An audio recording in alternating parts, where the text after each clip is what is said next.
Now, one thing I learnt from the flooding that followed Tropical Cyclone Debbie was just how important it was to be organised.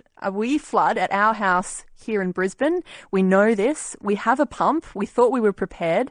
When the rain started, we rushed downstairs to flick on the pump, and lo and behold, the thing had seized. So even though we were prepared, it just goes to show you've really got to stay on top of that organisation. So how can we prepare for the next major natural event that is going to come? This is the state we live in.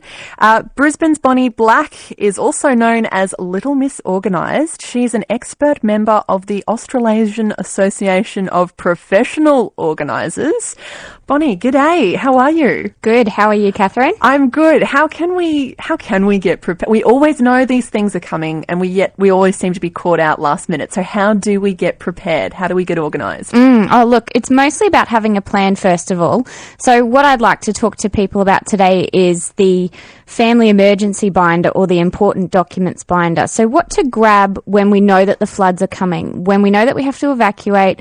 What are the things that we're going to need documents-wise so that we can prove our identity and make insurance claims and all those kind of things? Because I like to think that I've got stuff up in the cloud, stored up somewhere safe and sound, but I know a lot of my information might be actually in the hard drive of my computer, so if that goes, it goes, and then scattered somewhere throughout the house. So what are the docs that we actually need to locate and store safely? Oh, look, there's quite a few documents that we need in case of an emergency, but you can basically break these down into 5 different areas.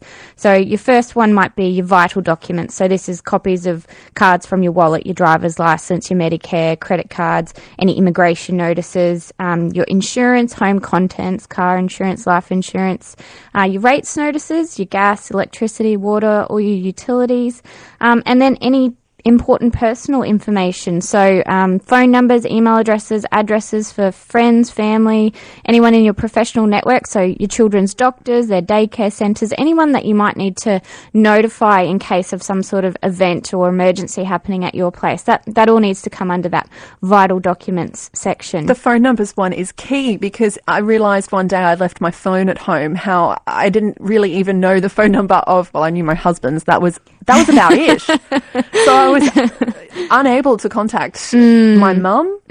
Sorry, mum. Yep. But those little things that we can so easily overlook. Yeah, and look, these days with smartphones, we rely so heavily on the phone numbers that are stored in our phone. We don't actually commit them to memory anymore.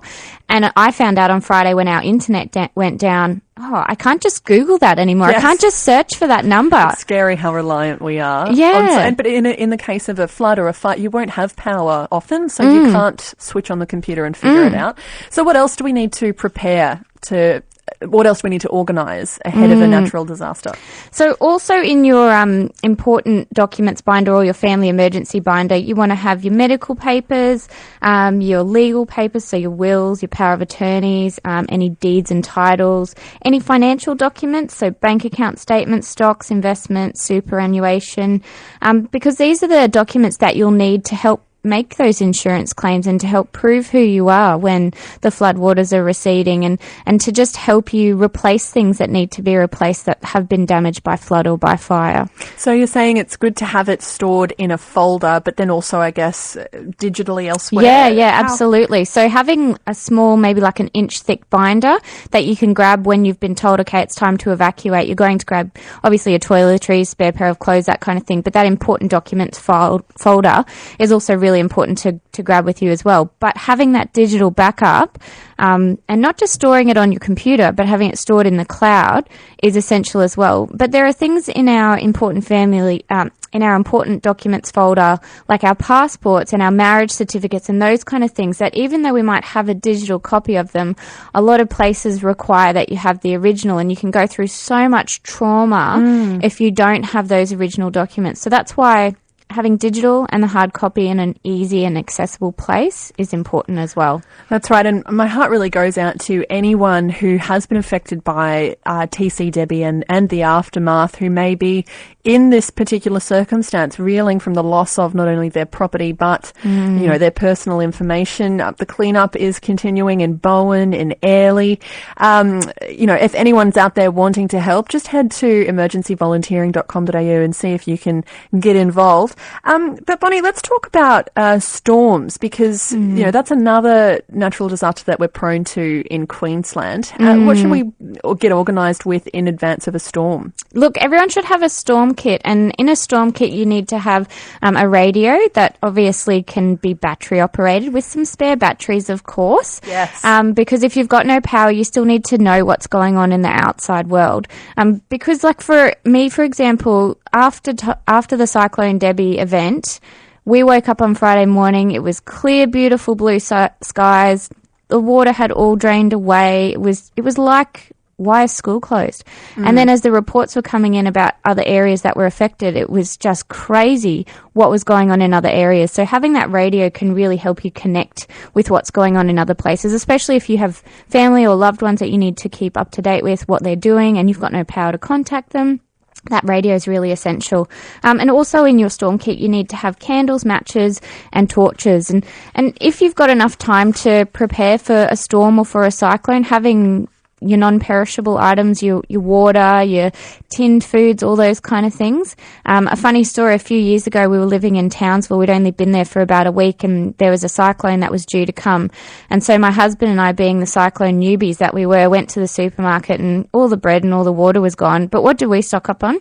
Chocolate milk, ice cream, all the stuff that if the freezer broke down, we would actually not be able to, wouldn't last. Yes, yeah, and it's so easy to fall out of the habit of thinking about the reality. Even things like, listening to some of the poor people out in Beenleigh who don't have flushable toilets. I mean, this can be the reality of living after a major storm event, and it can go on for days. Yeah. Boy, yeah, preparation is key. What are some of the important phone numbers that you think we really need to have to hand in case of an emergency? So obviously all the phone numbers for our family, because you need to be able to notify your family that you're okay, that you're in an evacuation centre or wherever you are. Close friends as well might need to be notified too. If you've got no internet access and you can't post on Facebook, hey, I'm here, I'm okay, I'm alive, you need to be able to contact people individually and have a bit of a phone tree set up so that they can then pass it on to other people that you're okay and that you're safe.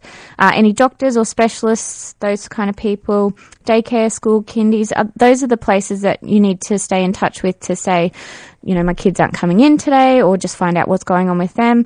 And then, of course, your SES and your local police station, just to call out for help if you do need it, if you are stuck. And I suppose once you've made those original steps in getting all of your things together, getting everything organised, it pays to keep checking on your supplies. Like I mentioned my situation where we thought we were prepared and organised for the flood that we knew was going to happen of our garage, and our pump had seized, and then we were left in the position of having to rush up the road to the hardware and grab another pump. Fortunately, a mate dropped by with one of theirs. If only we'd checked that our supplies that we prepared were in order, we wouldn't be in the dilly of a pickle that we were. Yes, so absolutely. I suppose that's the other message, isn't it, as part of being effectively organised? Oh, absolutely. And so many people after this event will be thinking, oh, yes, I must do my storm kit. Yes, I must put all those important documents together. But yet they'll delay it and they won't do it. And then the next event will come and they'll think, oh, I really wish I'd done it. So instead of regretting it tomorrow, just go ahead and take action today and get organised. Absolutely. Wise words there, and timely too. Thank you so much, Bonnie Black, also known as Little Miss Organised. Just quickly, how did you become to be so organised, Bonnie? Look, I think it's a combination of genetics and I just can't stand mess, to be perfectly honest. Good on you. Well, preparation is key. Thank you so much for joining us here on ABC Radio Brisbane and Queensland.